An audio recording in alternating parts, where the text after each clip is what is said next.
semuanya, selamat datang di Larasati Literasi, Sastra, Budaya, dan Tradisi. Kembali lagi sama aku Redinta. Dan aku Widya. Nah, kali ini kita akan membahas tentang sesuatu yang lagi-lagi tentang sastra ya Kak Widya ya. Tapi mungkin lebih relate dengan kehidupan kita karena ini tentang media sosial. Pernah gak sih Larasian waktu lagi scroll media sosial, kemudian lagi scroll mungkin kayak Instagram, TikTok, kemudian Twitter, itu menemukan caption nih dari suatu postingan, entah itu postingan teman atau yang lainnya, itu membahas tentang sesuatu hal yang puitis. Nah, gitu. Jadi dia itu bahasanya benar-benar puitis, walaupun itu kan tergolong cuma caption gitu ya Kak Widya ya. Terus kalian itu membatin kayak gini, wah ini contohnya puisi patah hati atau caption nih gitu. benar. Kadang kan caption cuman beberapa kalimat singkat ya, tapi ada kayak ada rasa, ada emosi gitu di dalam caption tersebut. Hari ini kita akan ngobrol tentang satu pertanyaan, yaitu apakah caption media sosial bisa disebut sebagai sastra? Nah, gimana nih Kak Red? Nah, kadang waktu kita dengar sastra, di otak kita kan langsung, aduh buku-buku tebal yang ada di perpustakaan, puisi-puisi yang bahasanya nggak kita familiar, yang nggak kita kenal gitu ya Kak Widya ya. Kemudian puisi-puisi atau sastra-sastra tersebut kan walaupun ada di sekitar kita, tapi kan bukan suatu hal yang apa ya, kayak familiar juga ya. Karena kan kita biasanya memakai memakai bahasa yang formal, yang apa ya, kayak frontal, yang seperti biasanya. Apalagi kita kan bahasa Indonesia bukan bahasa gaul yang kita pakai ya, seperti itu. Kemudian sastra itu sebenarnya lahir dari sesuatu yang sederhana, yaitu perasaan manusia, perasaan diri kita sendiri. Kemudian biasanya itu tentang perasaan manusia seperti rindu, cinta, kecewa, syukur, dan lain-lainnya. Kemudian sastra itu sebenarnya cuma cara lain nih untuk kita mengungkapkan, untuk bilang aku sebenarnya lagi gini, aku sebenarnya lagi merasakan ini, dan lain-lain. Hanya saja kan dibungkus dengan curhatan, kemudian kata-kata yang lebih puitis seperti itu. Biasanya kan sebelum kita menarik kesimpulan nih, apakah caption di media sosial itu termasuk sastra atau bukan? Kalau menurut Kak Widya sendiri gimana? Mungkin kita tarik dari teori sastra dulu kali ya. Kalau definisi sebuah karya sastra itu kan sebuah tulisan yang menggunakan bahasa yang diperindah gitu ya, dibuat seestetik mungkin gitu. Kita nggak akan ngomongin soal karya sastra yang pengertian karya sastra secara akademik ya, karena kan pasti berbeda-beda dan cukup kompleks gitu. Kayak ada unsur-unsur yang harus ada dalam suatu tulisan untuk bisa disebut sebagai karya sastra. Nah, ini kita lihat secara kasat mata aja lah. Orang-orang kan taunya sastra yang bahasa yang indah, bahasa yang puitis, dibuat sebagus mungkin gitu. Nah, ada nih seorang tokoh linguistik ya, namanya Roman Jakobson, itu bilang gini, fungsi puitik adalah ketika bahasa digunakan untuk menonjolkan keindahan itu sendiri gitu. Jadi maksudnya kalau bahasa dipakai bukan cuma buat menyampaikan informasi aja, tapi ada diksi-diksinya itu dipilih, benar-benar dipilih yang paling indah gitu ya. Terus dapat dirasakan, itu bisa dikatakan sudah mendekati sastra. Nah, puisi jelas masuk kategori ini. Terus ada juga cerpen, novel, itu juga masuk kategori sastra kalau menurut pengertiannya Roman Jakobson. Tapi kemudian di era digital ya, di mana media sosial itu sudah merambah kemana-mana, ada Instagram, TikTok gitu. Jadi menulis ini berubah, medianya berubah. Dulu kan di buku, sekarang udah mulai nulis-nulis di media sosial, atau yang nggak dipublish mungkin di notes di HP. Jadi cara kita berekspresi itu bukan lagi di tulisan kertas, tapi di media sosial, di layar gitu ya. Sekarang ada bentuk tulisan baru yang caption Instagram, video TikTok itu kan banyak ya. Twitter itu juga termasuk ya. Ada yang banyak nulis di thread juga, atau Redinta biasanya nulis di Medium juga ya. Oh iya, itu aku juga. Medium, Quora juga bisa. Jadi memang banyak banget ya yang sekarang media-media menulis yang sudah online gitu. Pertanyaannya, jika definisi sastra adalah bahasa yang dibuat indah dan bermakna gitu, apa bedanya dengan caption yang biasa kita tulis di media sosial gitu? Misalkan kita di TikTok kan banyak banget tren-tren yang kayak in Indonesia gitu, dan but in sastra Indonesia gitu kan. Ada nih salah satu contoh, in Indonesia aku kehilangan diri sendiri. Jadi dia pengen nyampein aku tuh cuman kehilangan diri sendiri gitu. Tapi kalau di sastra Indonesia, aku berjalan di antara cermin yang tak lagi memantulkan apapun, hanya kabut dan nama yang samar, seperti ragaku yang tertinggal di ruang hampa, sementara yang kukira aku telah lama menyusuri sunyi yang tak pernah mengizinkan pulang. Wah. Jadi ini kan sebenarnya dia cuman pengen bilang aku kehilangan diri Benar. sendiri, tapi dia benar-benar dipilih diksi yang bagus, frasa-frasanya diolah sedemikian rupa jadi kalimat seperti Jadi itu. lebih indah ya waktu kita membacanya. Benar. Padahal kan artinya sebenarnya hanya simple banget ya Kak, sebenarnya. Ya, kalimat ini nggak cuman ngasih tahu perasaan kita ya, tapi juga mempermainkan diksi. Jadi di titik itu bahasa sudah berfungsi sebagai puitis lah, sastra menurut Roman Jakobson tadi. Terus kemudian kadang caption itu kan muncul itu dari emosi yang mentah. Jadi itu maksudnya adalah caption yang ditulis itu apa adanya nih. Dia itu bersifatnya itu tersurat bukan tersirat. Jadi memang benar-benar mentah ya, emosi yang mentah. Kemudian dari teorinya Roman Jakobson tadi kan menunjukkan bahwa caption yang muncul secara spontan itu nggak bisa nih disebut sebagai karya sastra, meski sama-sama kan mereka kan berasal dari perasaan kan. Sastra itu kan penyampaian perasaan dari penulis untuk membacanya. Kemudian caption kan juga emosi mentah, kayak itu sebenarnya juga disampaikan melalui perasaan, dari perasaan melalui caption yang ditulis gitu kan, sebenarnya seperti itu. Tapi kan si Roman Jakobson menyampaikan bahwa itu nggak bisa dikategorikan sebagai sastra gitu, Karena bahasanya harus indah ya. benar, kecuali katanya Roman tadi kan, kecuali caption itu memang apa ya, kayak sengaja dibuat puitis, maka caption tersebut itu bisa digolongkan sebagai karya sastra seperti Benar. itu.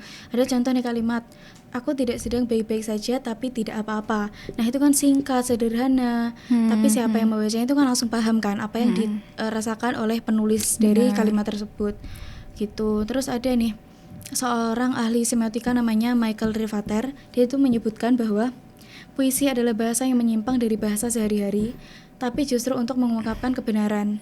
Jadi menyimpang itu contohnya kayak menggunakan metafora, diksi yang indah, kemudian bukan kalimat yang lugas. Padahal kan kalimat-kalimat yang kita pakai, kata-kata yang kita pakai di setiap harinya kan merupakan kalimat yang lugas kan. Gitu. Maksudnya itu adalah puisi menggunakan bahasa yang puitis nih, bukan tanpa alasan. Biasanya kan dibungkus rapi mungkin untuk apa ya, kayak menyiratkan perasaan dari yang membuat puisi tersebut atau membuat kalimat tersebut. Ada nih contoh kalimatnya kayak aku lelah jadi rumah singgah. Nah kalimat itu kan sebenarnya sederhana, tapi dia mengandung metafora, kemudian juga dia tidak literal, kemudian menyimpan luka yang dalam seperti itu. Jadi itu termasuk sastra bukan sih menurut Kak Widya? Tapi ini dari ada namanya Terry Eagleton ya. Dia bukunya Teori Literasi itu mengatakan bahwa sastra itu tidak bisa lagi didefinisikan lewat keindahan bahasa seperti yang dikatakan oleh Jakobson, tapi lewat fungsi sosial dan juga emosional yang ditimbulkannya. Pernah nggak Redinta nih dengar lagu atau baca video TikTok lah gitu yang bisa bikin nangis ataupun bisa bikin kayak membangkitkan emosi Redinta gitu? Benar. Ada Itu ya? sering Ya. Kalau begitu ketika caption mampu menimbulkan perasaan, membangkitkan emosi, itu apakah itu bukan sastra? Kan kalau dari Eagleton tadi, meskipun dia menggunakan bahasa yang tidak puitis, tidak diperindah gitu ya, apa adanya, tapi tetap mampu membangkitkan rasa dan emosi, itu kan berarti sastra kalau mengacu pada Eagleton tadi gitu. Jadi ini memang apa ya, kedua teori yang sangat bertolak belakang ya. Jadi apakah caption itu bisa disebut sebagai sastra atau tidak, itu tergantung dari mana kita sudut pandangnya dari mana gitu ya. Karena kan memang para sastrawan Indonesia pun berbeda-beda. Benar. Tetapi ada nih, karena kita medianya kan udah berubah ya seiring perkembangan zaman, dan ini tuh memang diakui sebagai salah satu bentuk sastra digital gitu. Ada benar-benar memang untuk sekarang banyak yang mengatakan ada literaturnya sendiri. Kita kan juga ada mata kuliah sastra digital ya. Jadi tulisan-tulisan yang ada di Instagram dan media sosial lain itu sudah bisa dikategorikan sebagai bentuk sastra baru, yaitu sastra digital gitu. Berarti memanfaatkan media sosial sebagai bentuk penyampaian sastra gitu ya. Karena perkembangan zaman itu tadi ya. Karena sastra kan mengikuti zaman kan pastinya seperti itu. Kemudian menurut Kak Widya, kenapa sih orang lebih nyaman curhat di caption atau bahkan notes HP daripada ke manusia langsung? Oh, siapa itu? Iya, iya benar. Kenapa lebih nyaman curhat di notes HP atau di media sosial ya? Kalau aku sendiri, aku memang bukan tipe orang yang bisa bercerita secara gamblang ya. Kalau ada emosi sedih, marah, kecewa atau senangnya di keep sendiri gitu. Kalaupun aku cerita, mungkin cerita ke orang gitu ya, itu ada batas-batas tertentu lah, nggak aku semuanya aku ceritain gitu, bahkan cuma 5% aja gitu. Kenapa aku lebih suka curhat di media sosial gitu? Nggak suka juga sih, tapi pernah ya pernah curhat di media sosial atau nulis-nulis note di HP, itu karena aku takut ekspektasi aku ke orang lain itu dipatahkan gitu loh. Karena kan kita kalau bercerita ada ekspektasi ke orang itu, kalau orang itu tidak sesuai sama ekspektasi aku, kan aku jadi apa ya, sakit hati lah gitu. Kok ada ketakutan dijudge ya sebenarnya. Bener, responnya kok gini gitu. Jadi memang aku lebih nyaman curhat di HP sebenarnya, ya di notes lah, nulis notes sendiri gitu. Itu mungkin orang-orang juga merasa seperti itu mungkin ya. Kalau Redinta gimana? Kalau untuk perihal curhat ya, itu kan mengungkapkan perasaan kita. Sebenarnya aku dua-duanya ini bisa nih, kedua-duanya juga masuk. Aku juga nyaman-nyaman aja gitu curhat ke orang. Tapi kebetulan karena aku hobi menulis juga, jadi aku itu Kak Widya, aku juga punya Instagram pribadi. Iya, jadi aku itu waktu itu yang puisi itu ya. Jadi Larasian Redinta ini punya sebuah akun Instagram dan juga Medium ya. Isinya puisi dan juga cerita pendek mungkin ya, yang di juga. Medium gitu. Nah, teman-teman bisa follow namanya. Iya. Kenapa kok nggak boleh di follow? Karena pengungkapan perasaan apa gimana? Iya, itu ada saatnya kita itu ya memang kita menulis di media sosial hanya untuk kita ya biasanya. Ada orang yang menulis di media sosial untuk curhat, untuk dilihat sama orang lain kan. Tapi untuk aku pribadi itu aku cenderung ke konsumsi diri sendiri seperti itu. Jadi aku memang menguploadnya di Instagram, tapi ya aku private gitu. Yang ngikuti ya cuma aku sendiri gitu. Pantes aku nggak diterima guys. Aku mau privacy. Oh iya, benar-benar. Gitu. Jadi sebenarnya Larasian aku itu bisa curhat ke manusia juga bisa, tapi kebetulan karena aku suka memang membuat tulisan puisi, jadi aku memilih juga untuk mengungkapkan curhatan-curhatanku itu ke bentuk-bentuk puisi, bentuk-bentuk puitis gitu. Jadi sebenarnya itu agak tersirat gitu ya. Gitu. Jadi memang aku tidak ingin orang lain itu banyak yang tahu gitu. Yang oke-oke aja yang tahu. Oh, berarti aku nggak oke nih. Nanti aku oke ini. Enggak apa-apa, Larasian, semua orang kan punya privasinya masing-masing ya, kita harus hargai hal itu gitu. Kan aku sendiri kan aku biasanya curhat itu untuk konsumsiku pribadi. Jadi aku suka nih baca puisiku sendiri, walaupun tentang perasaanku sendiri gitu. Kalau Kak Widya sendiri gimana? Pernah nggak nulis curhatan atau tulisan itu memang sengaja kayak biar orang lain tahu atau gimana? Pernah nggak? Sekali pernah, bukan sekali sih, cuman ya sesekali pernah gitulah, karena kan ya kita kalau punya masalah terus memaksakan senyum dan memaksa baik-baik aja kan kita capek ya. Benar. Kadang gitu aku pengen nih orang lain tuh tahu kalau aku tuh juga punya problem gini. Biasanya tuh gitu. Cuman sekali doang gitu, tapi itu cuman sesaat gitulah. Jadi aku mulai menulis di mungkin story WhatsApp atau apa gitu kan. Atau di Twitter, tapi secara tersirat juga, makanya aku menggunakan bahasa-bahasa yang puitis tadi. Itu cuman sekali doang gitu. Habis itu beberapa menit sadar, kenapa ngapain curhat di media sosial gitu kan, kayak ya udahlah aku hapus lagi. Jadi beberapa menit itu dihapus gitu. Jadi aku memang sesekali ada pikiran seperti itu, tapi ya langsung sesaat sadar gitu. Jadi aku juga punya Instagram yang isinya puisi, tapi ya cuman ya gitu doang lah. Hanya 3 postingan atau beberapa postingan gitu. Dan juga nulis di blog juga. Cuman ya untuk konsumsi pribadi jadu. Jadi aku memang menulis untuk melepaskan perasaan gitu. Aduh, Larasian sini typo mulu dari awal, kita kenapa sih? Ya gitu, jadi aku menulis untuk melepaskan perasaan ya. Sama kayak Redinta tadi juga, kita menulis untuk melepaskan perasaan ya.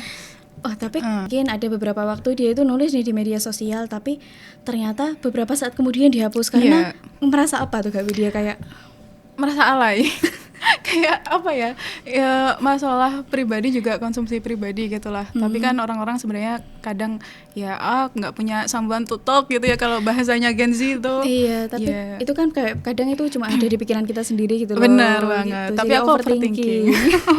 Gitu. Terus pernah itu kan mungkin kejadian dilakukan oleh diri sendiri. Pernah nggak kamu kayak baca gitu Kak Widya, kayak baca caption teman itu yang puitis, yang berpuisi itu gimana menurutmu? Kalau aku tidak pernah memandang mereka alay ya, cuman aku kayak gitu ke diriku sendiri. Karena memang ya ngapain sih gitu kalau untuk aku sendiri ya, tapi kalau untuk mereka, untuk aku yang jurusan sastra Indonesia, menurut aku keren sih gitu ya. Penyampaiannya indah ya. Gitu. Jadi aku belum tentu bisa seperti mereka gitu. Dan juga mungkin ada yang curhat masalahnya gitu tapi dibungkus dengan puisi atau apa gitu kan, mungkin dia juga punya masalah tapi nggak tahu mau cerita kemana, jadi dia lampiaskan ke medsos atau gimana gitu. Jadi kata alay itu hanya berlaku untuk diri aku sendiri gitu. Kalau Kak Redinta sendiri gimana? Tapi ya itu mungkin misal kamu nih upload yang captionnya puitis apa ya, aku nggak nganggep kamu alay. Oh gitu. Iya, karena ya aku suka gitu lihat teman-teman, wah mereka bisa puitis dan lain-lain. Bahkan mereka kan biasanya non sastra ya, tapi mereka bisa nih menyusun kalimat yang indah, kemudian membungkus curhatan-curhatan mereka dengan kata-kata yang indah lah seperti itu. Jadi aku kagum, bahkan bukan menganggap alay ya, kagum gitu. Kalau Redinta ada enggak curhatan dari media sosial gitu yang pernah Redinta baca terus keinget nih sampai sini gitu? Bukan curhatan. Oh, caption Caption sorry. ya, apa ya, kayak bukan curhatan sih, kayak ya adalah tulisan di media sebenarnya sosial itu gitu. dia tulisan random kemudian, tapi menurutku ini kayak wow gitu. Mungkin Larasian juga banyak yang tahu, yaitu Cintai Aku Sepanjang Durasi. Wih. Itu kayak nggak tahu, aku suka aja sampai sekarang. Iya sih, sepanjang kan, durasi ya. Apa ya, kayak kita taunya cintai aku sepanjang waktu, cintai aku sepanjang hidup, cintai aku sepanjang usia. Tapi cintai aku sepanjang durasi itu kayak wah, romantisnya itu romantis yang tis-tis-tis gitu menurut aku. Oh gitu. Iya. Ya, aku juga gitu. Oh gitu. Iya, cuman aku baru dengar nih kalimat ini. Baru dengar ya, Iya. Itu mungkin letak uniknya, letak di durasi tadi, diksinya benar-benar. Wow. Dan mungkin itu keinginan semua orang nggak sih? Iya, semua orang. Cowok-cewek juga merasakan itu juga. Benar. Nah, jadi setelah yang kita obrolin tadi, apakah caption itu bisa disebut sebagai sastra? Kalau kita pikir secara klasik nih, karya dengan struktur yang estetis gitu, jawabannya itu nggak bisa ya, menurut kita ya. Jadi, tapi jika sastra itu dipahami sebagai bahasa yang ngena, bahasa yang menyentuh perasaan, menggugah rasa, kemudian menciptakan apa ya, kayak pengalaman emosional, itu caption tersebut bisa termasuk menjadi sastra digital yang hidup di media sosial, karena kan perkembangan sastra kan mengikuti zaman juga, jadi seperti itu. Jadi sastra itu tidak lagi hanya ada di buku ya Kak Widya ya. Sastra kini itu ada di mana-mana, di sekitar kita, bahkan di elektronik yang kita pakai sekarang ini. Jadi memang berbagai tulisan yang beredar di media sosial saat ini itu merupakan salah satu bentuk sastra digital ya, kalau kita kaji dari sastra digital juga. Mungkin cukup sekian ya episode hari ini. Benar. Sampai jumpa di Larasati episode selanjutnya. Dadah. Bye-bye.